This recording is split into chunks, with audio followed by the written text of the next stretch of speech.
यो the enlivenment approach to class analysis Ananta अर्यालबाट लेखिएको यो पुस्तक यो क्लास एनालाइसिसमा एउटा नयाँ खालको प्याराडाइम सिफ्ट भएको पुस्तक हो। यो पुस्तकले मार्क्सिस्ट थ्योरी र चलन चल्तीमा रहेका थ्योरिजहरूमा राम्रो प्रश्न सिर्जना गरेको छ।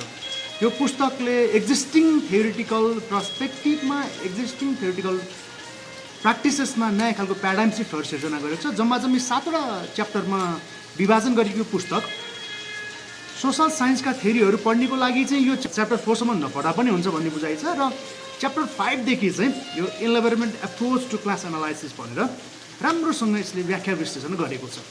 यो पुस्तकको अझै विशेष कुराहरू गरिरहँदा यो पुस्तकमा उल्लेख भएको दुईटा फ्रेमवर्क छ, असाध्यै राम्रो छ।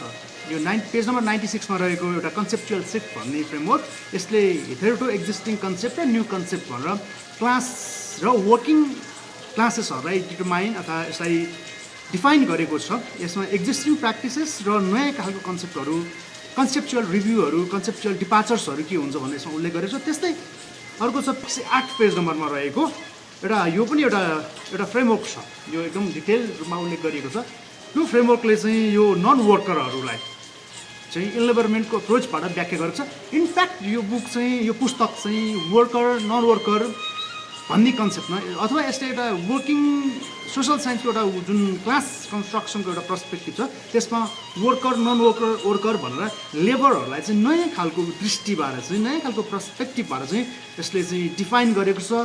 यो सोसल साइन्समा रुचि हुने र क्लास विभाजन अथवा क्लास कन्स्ट्रक्सन अथवा मार्क्सिस्ट थ्योरीलाई चाहिँ नयाँ खालको विश्व दृष्टिबाट हेर्न चाहनेको लागि चाहिँ यो पुस्तक उपयुक्त हुन्छ भन्ने मेरो बुझाइरहेको छ।